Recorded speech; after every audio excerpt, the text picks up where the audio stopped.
Hello students, मैं हूं अभिषेक खंडेलवाल और स्वागत करता हूं आपका ग्रासरूट एजुकेशन चैनल पे। दोस्त, अगर अभी तक आप लोगों ने चैनल को सब्सक्राइब नहीं किया है तो सबसे पहले चैनल को सब्सक्राइब कर ले, ताकि जैसे ही वीडियो अपलोड हो तो आप लोगों के पास नोटिफिकेशन आ जाए। दोस्तों, जो हमारा टॉपिक चल रहा था वो चल रहा था कंपनी अकाउंट्स का, उसी में हम लोग आगे कंटिन्यू करते हैं। आज हमारा जो टॉपिक है वो है related to share capital. Share capital होती क्या है, शेयर होते क्या है, कितने टाइप के होते हैं, तो ये सारी चीज़ें आज हम लोग पढ़ने वाले हैं। तो चलो स्टार्ट करते हैं। हमारा जो टॉपिक है वो है शेयर। देखो, अब क्वेश्चन अराइज ये होता है कि हम लोगों ने पढ़ लिया कंपनी के अंदर शेयर कैपिटल वगैरह ये सारी चीज़ें होती है, तो अब क्वेश्चन अराइज ये होता है व्हाट इज शेयर। देखो, समझना शेयर होता क्या है, डेफिनेशन मैंने लिख रखी है। कंपनी की जो शेयर कैपिटल होती है वो स्मॉल यूनिट के अंदर डिवाइड हो रखी होती है, तो जो एक स्मॉल यूनिट है वो क्या कहलाती है, शेयर। समझना इस चीज को। देखो, the capital of A company is divided into units of small denomination, जैसे 1 रुपये, 5 रुपये, 10 रुपये और 100 रुपये, and each such unit called a share. हर एक यूनिट है वो क्या कहलाती है, शेयर। समझना इस चीज को। जैसे मान लो कोई कंपनी है, तो उस कंपनी की कैपिटल मान लो 1 लाख रुपए, ठीक है। उसने क्या करा, 1 लाख को टुकड़ों टुकड़ों में बांट दिया। भाई शेयर का मतलब क्या हो गया, हिस्सा। तो जो 1 लाख है उसके हिस्से कर दिए। अब वो कितने तरीके से क्या हिस्से कर सकते हैं वो आगे हम लोग पढ़ेंगे, ठीक है। तो जो हिस्सा है, हर एक यूनिट मतलब जितना हिस्सा किया है, हर एक यूनिट क्या कहलाती है, शेयर कहलाती है। मीनिंग क्लियर हो गया। एक चीज और याद रखना कि जो शेयर खरीदता है वो कहलाता है शेयर होल्डर। मीनिंग क्लियर करके चलना, जो शेयर खरीदता है वो आपका कौन कहलाता है, शेयर होल्डर। मीनिंग क्लियर हो गया। इसके अलावा जो शेयर होल्डर है, अगर कोई शेयर परचेज करता है उसके बदले में इसको क्या मिलता है, डिविडेंड, जिसको लाभांश हम लोग बोलते हैं। कि मान लो मैंने कोई कंपनी है उसका शेयर खरीदा, तो मेरे को बदले में रिटर्न में क्या मिलेगा, डिविडेंड मिलेगा, जिसको हम लोग नॉर्मली भाषा में ब्याज वगैरह बोलते हैं। तो याद रखना, जब भी कोई एक इंडिविजुअल पर्सन शेयर परचेज करता है तो शेयर परचेज करने के बाद वह तो कहलाएगा शेयर होल्डर, और शेयर के बदले उसको क्या मिलेगा, डिविडेंड मिलेगा। मीनिंग क्लियर हो गया। अब देखो, जो कंपनीज एक्ट 2013 है उसकी सेक्शन 43 के हिसाब से कंपनी 2 तरीके के शेयर इशू करती है।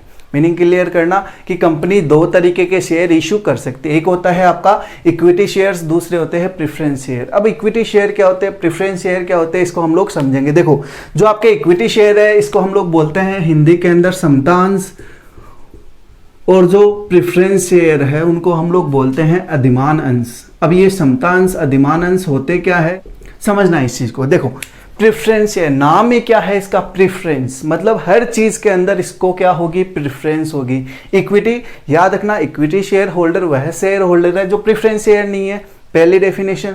दूसरी डेफिनेशन क्या हुई, जो इक्विटी शेयर होल्डर्स होते हैं वो क्या होते हैं, कंपनी के ओनर होते हैं। ये दूसरी चीज हमेशा याद रखना, जो इक्विटी है वो क्या है, कंपनी के ओनर, और जो प्रेफरेंस शेयर होल्डर है वो कंपनी के ओनर नहीं माने जाते। याद रखना, इनको 2 राइट होते हैं। क्या राइट होते हैं वो, राइट टू डिविडेंड। सबसे पहले अगर कंपनी को लाभ हुआ है, अगर कंपनी को प्रॉफिट हुआ है, तो सबसे पहले किसको डिविडेंड दिया जाएगा, उसका राइट किसके पास होता है, प्रेफरेंस शेयर होल्डर्स को। और बाद में जो बचा है वो प्रॉफिट किसको दिया जाएगा, इक्विटी शेयर होल्डर्स को। फिर दूसरा है repayment of capital of wind up of the company. अगर कंपनी का वाइंड अप होता है तो सबसे पहले कैपिटल किसको दी जाएगी, प्रेफरेंस शेयर होल्डर्स को, और उसके बाद में अगर बची है तो वो किसको दी जाएगी, इक्विटी शेयर होल्डर्स को। तो अगर मैं एक चीज कहूं कि जो प्रेफरेंस शेयर वह शेयर है जिसको 2 राइट होते हैं, कौन कौन से, एक तो राइट टू डिविडेंड और एक दूसरा है रीपेमेंट ऑफ कैपिटल। मतलब इक्विटी शेयर होल्डर से पहले किसको दिए जाएंगे, प्रेफरेंस शेयर को। तो ये दोनों के अंदर डिफरेंस होता है। मीनिंग क्लियर हो गया, what is equity share and what is preference share, और इन दोनों के बदले क्या दिया जाता है, डिविडेंड। आई होप जो मीनिंग है वो क्लियर हो गया होगा। अब जो आपके प्रेफरेंस शेयर होते हैं उनको हम लोग 8 पार्ट के अंदर डिवाइड करते हैं, मतलब 8 तरीके के प्रेफरेंस शेयर कंपनी इश्यू करती है। अब वो कौन कौन से हैं उनको हम लोग समझेंगे। देखो, सबसे पहला है आपका क्यूमुलेटिव शेयर। अब ये क्यूमुलेटिव, दूसरा क्या है, नॉन क्यूमुलेटिव। अब इन दोनों के अंदर क्या डिफरेंस होता है उसको समझना। देखो, क्यूमुलेटिव का मतलब क्या होता है कि चीजें ऐड होते रहना। तो यहां क्या होता है कि जैसे मान लो अगर कोई कंपनी है, ठीक है, कंपनी को इस साल प्रॉफिट नहीं हुआ, तो अगले साल अगर प्रॉफिट होता है तो उसको डिविडेंड इस साल का अगले साल जुड़ जाएगा, वो कहलाता है आपका क्यूमुलेटिव शेयर। वापस से इसको समझना कैसे, भाई आपको डिविडेंड कब दिया जाएगा? भाई प्रेफरेंस शेयर होल्डर है तो उनको मतलब ही नहीं है, उनको अगर चाहे लॉस हो चाहे प्रॉफिट हो, उनको क्या देना पड़ता है? डिविडेंड देना रहता है। प्रेफरेंस शेयर होल्डर्स की पहचान कैसे करेंगे कि प्रेफरेंस शेयर होल्डर्स के आगे हमेशा एक परसेंटेज मिलेगी आप लोगों को कि 5% प्रेफरेंस शेयर, ठीक है, तो ये उसकी पहचान होती है। रेट ऑफ डिविडेंड है वो हमेशा उसके आगे दे रखी होती है कि इनको तो प्रेफरेंस है, ठीक है। अब समझना, जैसे क्यूमुलेटिव शेयर है तो क्यूमुलेटिव शेयर का मतलब क्या हुआ कि जैसे कोई कंपनी है, ठीक है, उसको इस साल प्रॉफिट नहीं हुआ तो कंपनी इसको डिविडेंड कहां से देगी? तो क्यूमुलेटिव प्रेफरेंस शेयर वह शेयर होते हैं जिनका प्रॉफिट, जैसे इस साल प्रॉफिट नहीं हुआ, ठीक है, तो वो अगले साल क्या हो जाएगा? ऐड हो जाएगा, ठीक है। अगले साल नहीं हुआ तो वो अगले साल हो जाएगा, तो इस तरीके से वो ऐड होता रहता है, वो आपका कहलाता है cumulative preference share. Non cumulative, जो प्रॉफिट, अगर इस साल प्रॉफिट नहीं हुआ तो अगले साल वो ऐड नहीं होगा, अगले साल का तो अगले साल ही मिलेगा, इस साल का नहीं मिलेगा। तो ये दोनों के अंदर डिफरेंस होता है। फिर आता है पार्टिसिपेटिंग शेयर्स और फिर आता है आपका नॉन पार्टिसिपेटिंग शेयर्स। देखो ये क्या होते हैं? ये ऐसे प्रेफरेंस शेयर होल्डर्स होते हैं, जैसे इक्विटी शेयर होल्डर को प्रॉफिट दे दिया तो उसके बाद भी अगर कोई प्रॉफिट बच जाता है तो उसमें अगर किसी का अधिकार होता है तो वो पार्टिसिपेटिंग शेयर्स, मतलब जिनको राइट है कि वो पार्टिसिपेट कर सकते हैं, तो वो कहलाते हैं पार्टिसिपेटिंग प्रेफरेंस शेयर। और जिनको अधिकार नहीं होता कि वो पार्टिसिपेट कर सके उस बचे हुए रिमेनिंग प्रॉफिट के अंदर, वो कहलाते हैं आपके non participating shares. Meaning clear हो गया। फिर आता है कन्वर्टेबल शेयर्स और नॉन कन्वर्टेबल शेयर्स। ऐसे प्रेफरेंस शेयर जिनको कन्वर्ट किया जा सके एक फिक्स टाइम पीरियड के दौरान, वो कहलाते हैं कन्वर्टेबल शेयर्स।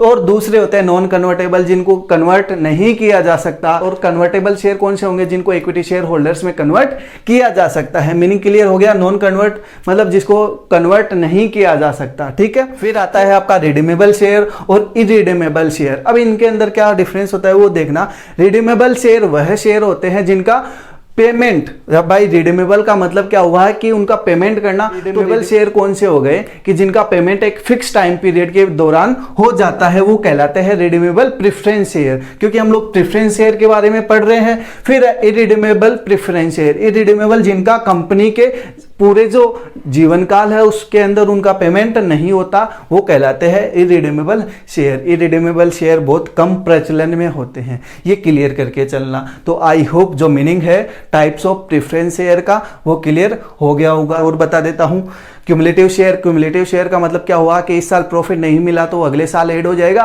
और नॉन क्यूमुलेटिव शेयर वह शेयर होता है जिनका प्रॉफिट इस साल नहीं मिला तो अगले साल ऐड नहीं होगा। पार्टिसिपेटिंग शेयर्स और नॉन पार्टिसिपेटिंग शेयर्स, अगर प्रॉफिट इक्विटी शेयर होल्डर्स को दे दिया, पहले प्रेफरेंस को मिलेगा बाद में इक्विटी को, अगर उसके बाद भी कोई प्रॉफिट बच जाता है उसमें कौन पार्टिसिपेट कर सकता है? पार्टिसिपेटिंग प्रेफरेंस शेयर वो कहलाते हैं। और नॉन पार्टिसिपेटिंग जो पार्टिसिपेट नहीं कर सकते रिमेनिंग प्रॉफिट के अंदर। फिर है कन्वर्टेबल, जिनको कन्वर्ट किया जा सके पीरियड के दौरान, जिनको कन्वर्ट नहीं किया जा सकता वो हमारे क्या है? Non convertible share. फिर है रिडीमेबल शेयर। रिडीमेबल शेयर कौन से होते हैं? जिनका कंपनी अपने जीवन काल या एक फिक्स टाइम पीरियड के दौरान उनका पेमेंट कर देती है, वो रिडीमेबल। और इरिडीमेबल जिनका पेमेंट कंपनी के वाइंड अप होने तक नहीं किया जाता, वो कहलाते हैं आपके इरिडीमेबल शेयर। तो आई होप जो मीनिंग है वो आप लोगों का क्लियर हो गया होगा। अब हम लोग चलते हैं what is the difference between equity share and preference share, कि जो इक्विटी शेयर है और जो प्रेफरेंस शेयर है इन दोनों के बीच में क्या डिफरेंस होता है। तो चलो देखते हैं। मैंने यहां 7 बेस लिए हैं जिनसे हम लोग इन दोनों के अंदर डिफरेंस फाइंड आउट कर सकते हैं। सबसे पहला है रेट ऑफ डिविडेंड। हमेशा याद रखना जो प्रेफरेंस शेयर, मैंने आपको बताया कि जो प्रेफरेंस शेयर है उसके आगे हमेशा रेट ऑफ डिविडेंड फिक्स होगी और इसके आगे रेट ऑफ डिविडेंड फिक्स नहीं होगी। पहला डिफरेंस हो गया। फिर है राइट ऑफ डिविडेंड। हमेशा सबसे पहले डिविडेंड किसको मिलेगा? प्रेफरेंस शेयर होल्डर को। बाद में किसको मिलेगा? इक्विटी शेयर होल्डर को। मीनिंग क्लियर हो गया। फिर है arrear of dividend. Arrear of dividend, अगर कुछ बच गया है तो वो लास्ट में, सबसे लास्ट में जो डिविडेंड है वो किसको मिलता है? इक्विटी शेयर होल्डर्स को। लेकिन इधर इस वाले केस में क्या होगा? सिर्फ मैंने बताया था कि जो क्यूमुलेटिव शेयर होल्डर्स है उनका क्या होता है, जो डिविडेंड होता है वो हर साल ऐड होता रहता है, चाहे कंपनी को लॉस हो चाहे प्रॉफिट हो। तो वो ऐड वाली सिचुएशन सिर्फ इन्हीं को क्या मिलेगा? Arrear of dividend. ये डिफरेंस हो गया। फिर कहलाता है कन्वर्टेबिलिटी। याद रखना इक्विटी शेयर होल्डर्स को कन्वर्ट नहीं किया जा जा सकता, जबकि प्रेफरेंस शेयर होल्डर्स को कन्वर्ट किया जा सकता है। फिर है रिडम्पशन। याद रखना, इक्विटी शेयर होल्डर्स का रिडम्पशन पॉसिबल ही नहीं है जब तक कंपनी का वाइंड अप ना हो। यहां क्या होगा, कंपनी के वाइंड अप होने से पहले भी इनका रिडम्पशन किया जा सकता है। मीनिंग क्लियर हो गया। फिर आपका वोटिंग राइट। याद रखना, इक्विटी शेयर होल्डर्स मैंने क्या बोला है, कंपनी के क्या होते हैं, ओनर होते हैं, तो इनको वोटिंग राइट होता है और इनको वोटिंग राइट नहीं होता। आपके 6 डिफरेंस क्लियर हो गए। फिर है रिफंड ऑफ कैपिटल। अभी बताया मैंने आप लोगों को कि सबसे पहले अगर कंपनी का वाइंड अप होता है तो सबसे पहले किसको राइट होता है, कैपिटल का, प्रेफरेंस शेयर को। मतलब हर चीज में इसको प्रेफरेंस है, ठीक है। और बाद में जो बचा कुचा है वो किसका होता है, इक्विटी शेयर होल्डर्स को, क्योंकि वो क्या होते हैं, कंपनी के ओनर होते हैं। तो आई होप जो शेयर है वो टाइप्स ऑफ शेयर है वो आप लोगों का क्लियर हो गया होगा। फिर भी अगर कोई डाउट रहता है तो आप हमें कमेंट के माध्यम से पूछ सकते हैं। दोस्तों, अगर आप लोगों को ये इन्फॉर्मेशन अच्छी लगी है तो वीडियो को लाइक करें, चैनल को सब्सक्राइब करें और दोस्तों के साथ शेयर जरूर करें। Thank you.